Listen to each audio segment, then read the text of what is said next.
All right, guys, we're back for another Yorak Hunt video. Gonna need a break from these for a little bit, you guys. I'll be honest, my face hurt a little bit after the last one. It's too much smiling, too much laughing. So no more recommendations for Yorak Hunt. All right, I'm kidding. You were checking out Tradies today. I've heard the term tradies. I feel like I've seen a couple of videos with tradies in them, at least some skits, some funny ones. I actually used to be a tradie. Well, not an Australian tradie, but I was a tradesman myself. Used to build bridges. I've said it before, probably on the channel. Was a carpenter. I'd be up hundreds of feet in the air, building all the forms that they would pour the concrete in. Honestly, it was the hardest work that I've ever done in my life. And even probably the hardest job, we'll say that. Maybe not the hardest work, but it's intense. I understand the culture of tradesmen. I used to be one, and then I used to own a landscape company as well. So without further ado, let's get in and figure out what we got going on with Australians tradies. Smash the like button. Yeah, some days Always a disclaimer.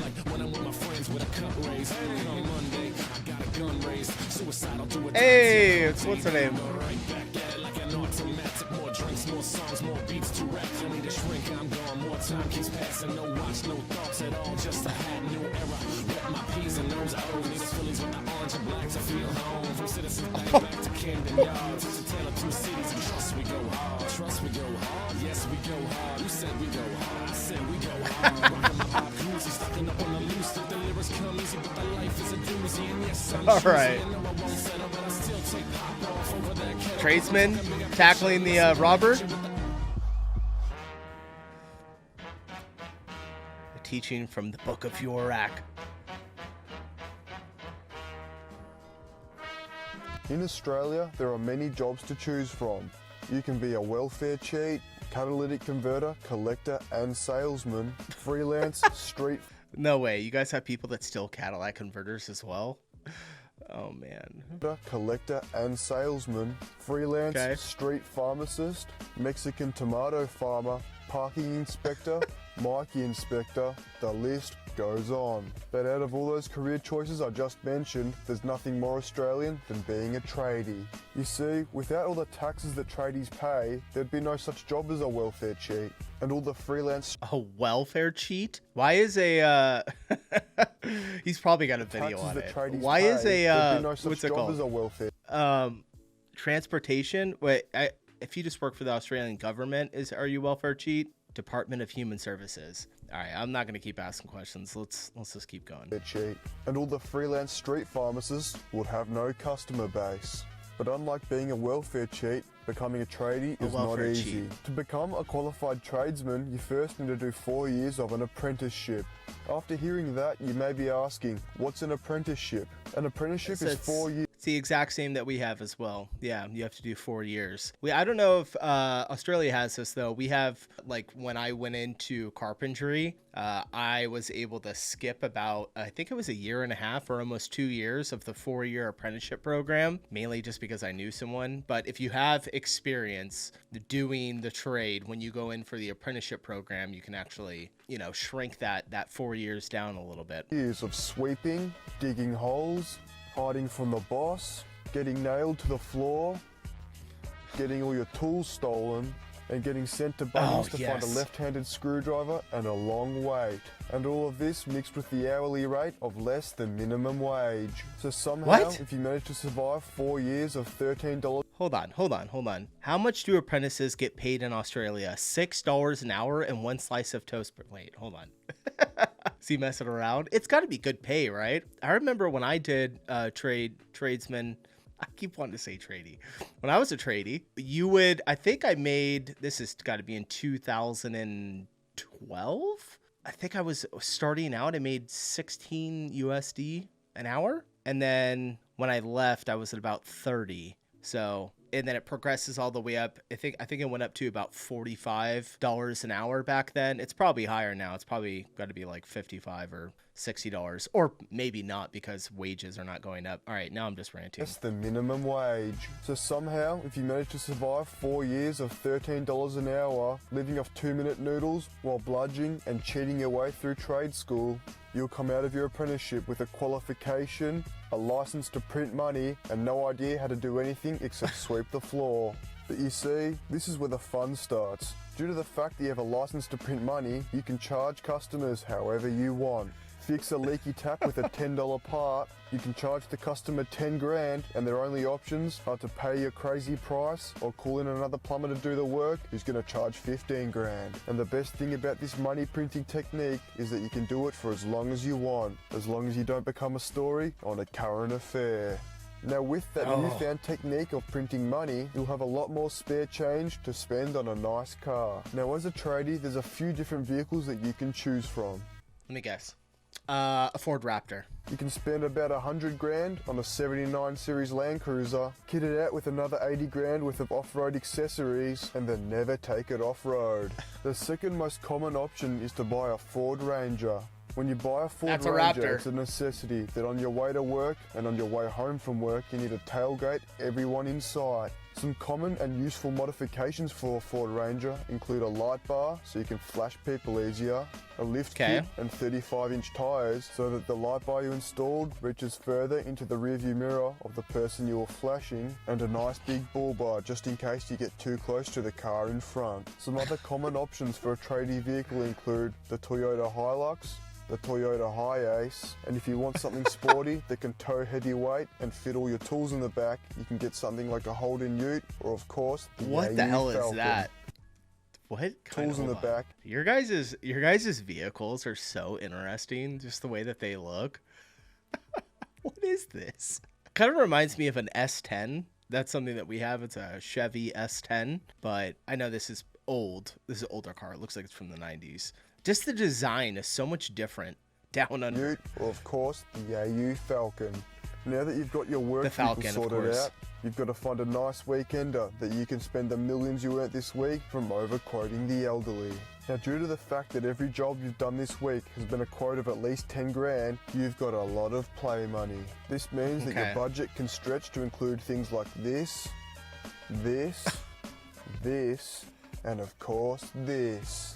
And while you're at it, you may as well buy a jet ski or 3 to put on the back of your Ford Ranger so you look like more of a hero while you tailgate everyone on the freeway on the way down to the boat ramp. But that's what life's like as a tradie when you own your own. Honestly, sounds like a pretty good life. You get a boat, you get a truck. Do they make that much money? I mean, I guess so. I just had somebody, we had 2 trees taken down in the backyard. Guy came on Monday, gave me a quote. It wasn't even that bad either. It was like a couple $1,000. They were here this morning, 2 trees completely cut down, hauled away in, I want to say about 3 hours. Big trees too. I was thoroughly impressed. Own business, because the real money printing and bludging starts when you get on the government jobs. If you ever see on the news that the government's doing a big construction project and it's quoted in the hundreds of millions of dollars, you may be thinking, how on earth does it cost that much? You see, actually building these structures isn't the expensive part. The big spending comes when it comes to the bludgers. You see, most government sites pay big money, and when you're on $200 an hour, why wouldn't you stretch a 1-hour task into 10? You see, the real reason these billion-dollar jobs end up costing an extra $1 billion and taking an extra 5 years to complete is because every tradie on site turns an 8-hour shift into a 14-hour shift, where they spend 13 of those hours daydreaming about that Friday night slap at the pokies. Was Yorak a tradie himself? I'm curious how he has so much knowledge on this. I remember when we did it, there was no stretching at work to last longer. I mean, we hustled, man. We hustled so fast. But at the end of the day, it all works out perfectly.